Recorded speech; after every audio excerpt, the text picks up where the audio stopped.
Hello everyone, this is a Toyota Prius 2010 model actually, 1.8, and this car's having like an engine shaking, juddering problem in traffic lights. So in the morning sometimes the engine judders, it's like a misfiring.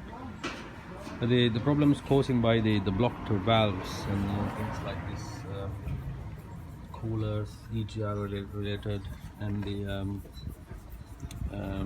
the manifold as well.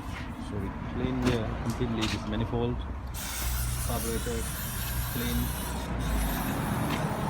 and yeah, basically needs to we clean everything like this. These holes covered by carbon, so it's all been cleared. So it's been completely blocked, this one. So it's everything clean now.